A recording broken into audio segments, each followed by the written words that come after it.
Hello friends, good morning.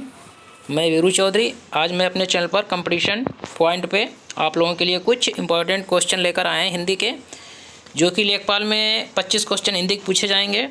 और चाहे आप यूपीपी या एग्रीकल्चर टीए या कोई भी एग्ज़ाम की बात करें तो हिंदी जो है एक अच्छे लेवल की पूछी जाती है। तो हम आपके लिए जो है बहुत ही महत्वपूर्ण क्वेश्चन लेकर आए हैं हिंदी के, जो मैं शुरुआत करता हूँ क्वेश्चन नंबर फर्स्ट से।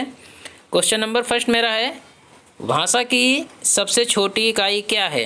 तो भाषा की सबसे छोटी इकाई वर्ण होता है, अक्षर होता है और ध्वनि होती है। ये तीनों भाषा की सबसे छोटी इकाई हैं। तो क्वेश्चन नंबर मेरा सेकंड, लिखित रूप में किस का प्रयोग किया जाता है? लिखित रूप में किसका प्रयोग किया जाता है? तो लिखित रूप जो हम कोई लिखते हैं, शब्द लिखते हैं या कोई वाक्य लिखते हैं तो वर्णों का प्रयोग किया जाता है। क्वेश्चन नंबर नेक्स्ट, वह छोटी से छोटी ध्वनि जिसके खंड टुकड़े नहीं किए जा सकते क्या कहलाते हैं? तो इनको हम वर्ण कहते हैं या अक्षर कहते हैं। ठीक है, तो नेक्स्ट क्वेश्चन मेरा क्वेश्चन नंबर नेक्स्ट, हिंदी वर्णमाला में कुल कितने वर्ण होते हैं? तो हिंदी वर्णमाला में कुल वर्ण जो होते हैं वो 52 होते हैं। और मूल वर्ण जो होते हैं, मूल वर्ण की संख्या जो होती है हिंदी में वो होती है 46।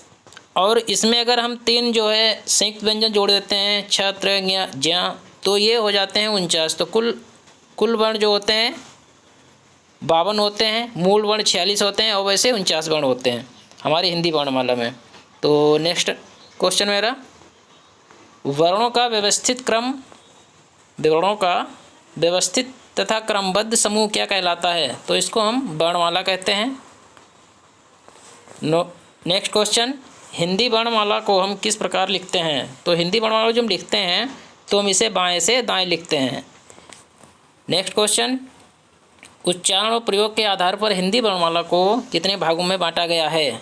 तो इसको हम 2 भागों में बांटा गया है। एक तो 2 भागों में बांटा गया है, एक पहला स्वर होता है, दूसरा व्यंजन होता है। तो नेक्स्ट क्वेश्चन, हिंदी में कितने स्वर और कितने व्यंजन होते हैं? हिंदी में स्वर जो होते हैं 11 होते हैं और व्यंजन जो है वो 33 होते हैं। हिंदी में स्वर जो होते हैं, जैसे उच्चारण काल के आधार पर स्वर के 3 भेद होते हैं और मात्रा के आधार पर स्वर के 2 भेद होते हैं और इनकी संख्या जो होती है वो 10 होती है। तो नेक्स्ट क्वेश्चन मेरा, स्वतंत्र रूप से उच्चारित होने वाले वर्णों को क्या कहते हैं?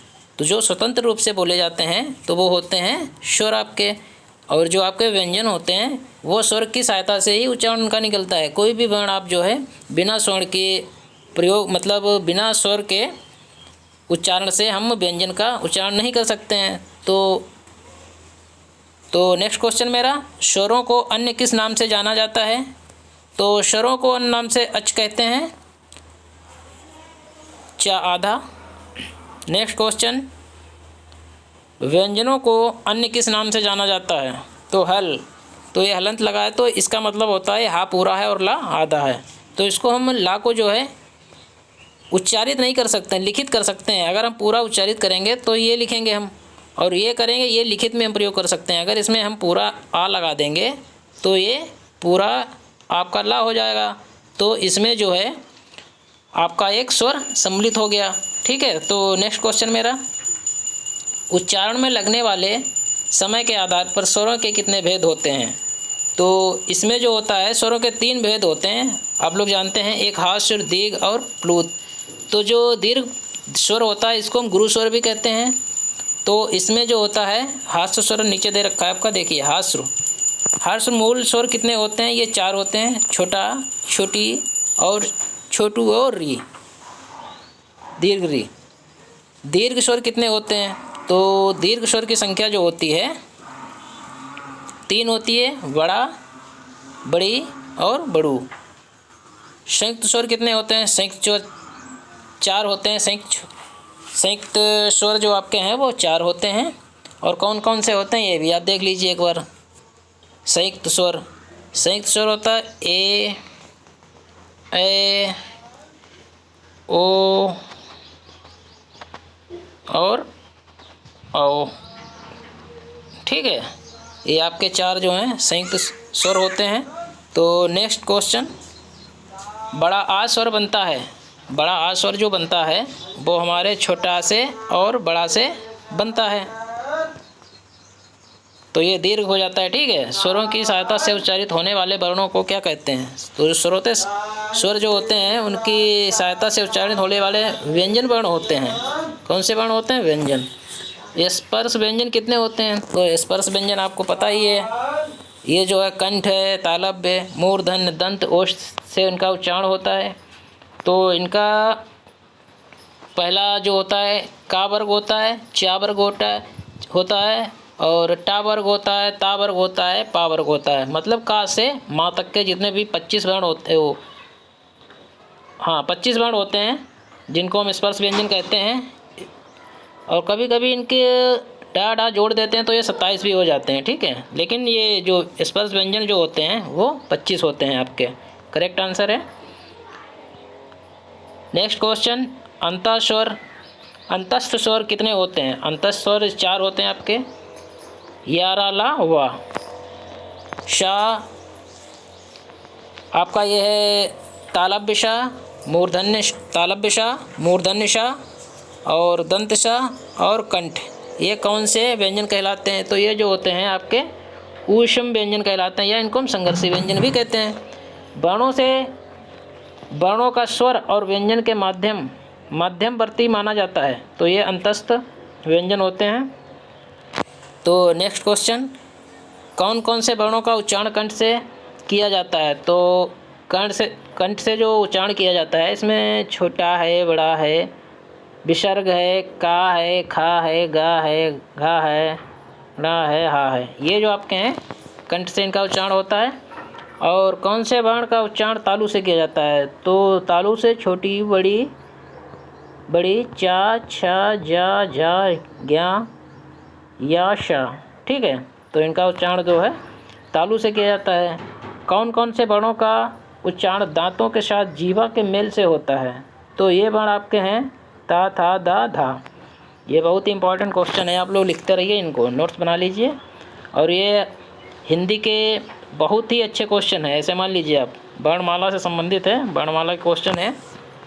तो नेक्स्ट क्वेश्चन मेरा, कौन से वर्ण का उच्चारण दांत एवं ओठ से होता है? तो दांत और ओठ से जो वर्ण होता है वो होता है वाह। ठीक, कौन से वर्ग का उच्चारण कंठ एवं ओठ से होता है? तो कंठ से भी होता है, ओठ से भी होता है, ओ और औ का होता है। कौन से वर्ण का उच्चारण कंठ ताल या कंठ तालव्य, जिसको हम कंठ तालव्य भी कहते हैं, तो ये वर्ण होते हैं ए। कौन से वर्ण का उच्चारण दांतों के अंदर मसूड़ों से होता है? ठीक है, जिनको हम दांतों के अंदर मूर्धा होती है, मसूड़े जिनको कहते हैं। ठीक है, तो ये होते हैं ना, रा, ला, सा, जा। आप लोग याद करते रहिए इनको, बहुत ही अच्छे क्वेश्चन हैं वर्णमाला के। कौन सा वर्ण तालव्य और नासिक है?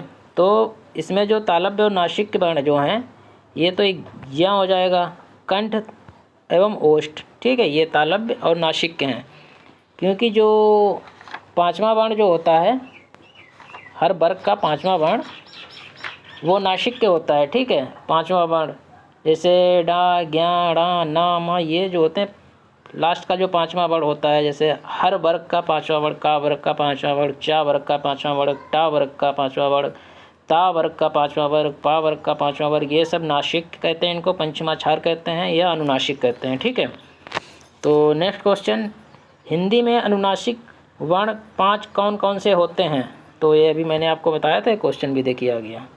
तो ये आपके क्वेश्चन होते हैं, वर्ग में 5वां अक्षर जो होता है वो अनुनासिक होता है। ठीक है, दो भिन्न भिन्न व्यंजनों के परस्पर मिलने को क्या कहते हैं? तो दो भिन्न भिन्न जो मिलते हैं तो उसको जो है हम संयुक्त व्यंजन कहते हैं। तो संयुक्त व्यंजन जैसे कैसे आपका बना बता दें आपको, जैसे ए है, तो ए जो है एक तो छोटा और प्लस छोटी से मिलेंगे तो ये ए बन जाएंगे। ठीक है, और जैसे समझ लीजिए छोटा प्लस छोटी, तो ये मिले तो ये बन जाएगा ए। तो इसी प्रकार से ये संयुक्त व्यंजन होते हैं, ए, ओ, औ। ठीक, ये हो गए आपके। अब आप नेक्स्ट क्वेश्चन मेरा, हिंदी वर्णमाला में कुल कितने वर्ण संयुक्त वर्ण व्यंजन हैं? तो इसमें संयुक्त वर्ण जो व्यंजन हैं, संयुक्त व्यंजन, तो इनको हम छात्र ज्या श्र, ये आपके जो हैं हिंदी में कुल 4 वर्ण होते हैं। ठीक है। नेक्स्ट क्वेश्चन, हिंदी शब्द कोश में छ का क्रम किस वर्ण के बाद आता है? तो छ का क्रम जो है वो का के बाद आता है हमेशा।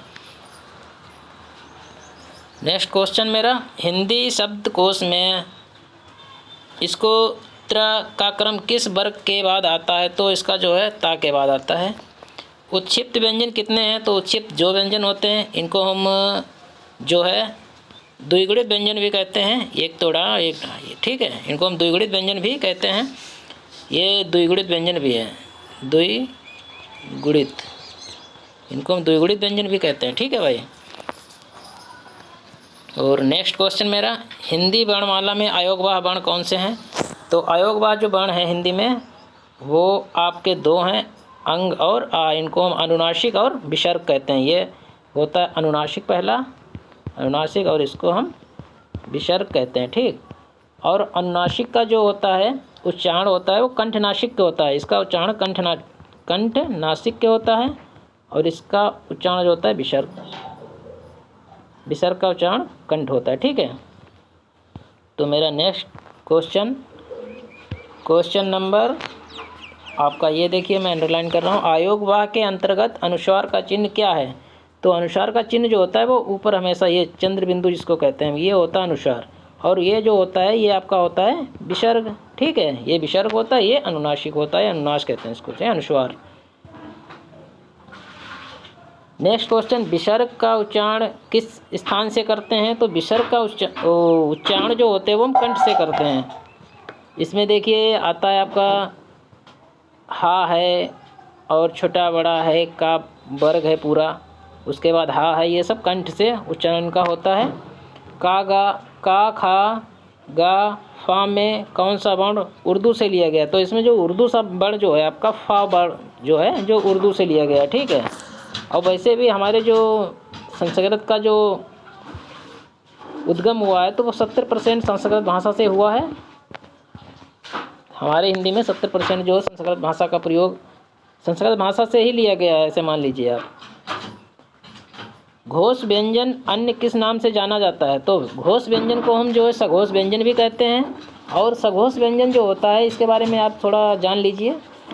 सघोष वर्ण घोष या इसको हम घोष को सघोष वर्ण कहते हैं। ये घोष व्यंजन वो होते हैं जिनमें स्वर तंत्रियों में कंपन होता है। जैसे कोई वर्ण बोलते हैं तो उनमें स्वर तंत्रियों में कंपन होता है। तो इसका जो है पहला आप देखिए इसको, इसका पहला तो ये होता है घोष में तीसरा वर्ग का, तीसरा चौथा पाँचवा वर्ग का पहला तीसरा चौथा पाँचवा अक्षर प्लस हा, और उसके बाद में अंतस्थ व्यंजन प्लस स्वर, ये जो होते हैं आपके घोष वर्ण होते हैं। इनकी संख्या 31 होती है। घोष वर्ण होते हैं, इनकी संख्या कितनी होती है? 31। इतना आप याद रखिएगा। और अघोष जो होते हैं, अघोष की संख्या होती है 13। और अघोष में क्या होता है आप देखिए एक बार, ये हम अघोष बता रहे हैं आपको। अघोष में जो होता है वर्ग का पहला दूसरा अक्षर, ठीक है, प्लस शाह, ये वाला आपका, ठीक, मूर्धन्य शाह, और ये आपके जो होते हैं इनकी संख्या कितनी होती है? इनकी संख्या जो होती है वो 13 होती है। ये हम अघोष की बात कर रहे हैं। और सघोष की संख्या कितनी होती है? 31। इनका एक जो है अगर देखा जाए तो इसका उल्टा करते हैं तो ये जो है 13 का 31 हो जाता है। तो सिंपल है कि सघोष की संख्या जो होती है वो 31 होती है। तो नेक्स्ट क्वेश्चन में अर्ध स्वर कौन से हैं? तो अर्ध स्वर जो होते हैं 2 होते हैं, एक या होता है और एक बा होता है। अर्ध स्वर आपके अर्ध स्वर जो होते हैं वो 2 होते हैं, एक या और दूसरा वा। क्वेश्चन नंबर मेरा देखिए, अर्ध स्वर बात कर रहे हैं अर्ध स्वर की। तो अर्ध स्वर जो होते हैं 2 होते हैं, या और वा। तो अर्ध स्वर जो होते हैं इनका या का उच्चारण होता है आपका तालव्य, ठीक है, और रा का आपका वा का होता है दंतोष्ठ, यस का होता है दंतोष्ठ, ठीक। तो ये मेरे जो क्वेश्चन थे आज के बहुत ही इम्पोर्टेंट क्वेश्चन थे। और मैं आशा करता हूँ कि आप लोगों को ये वर्णमाला के क्वेश्चन बहुत ही पसंद आए होंगे।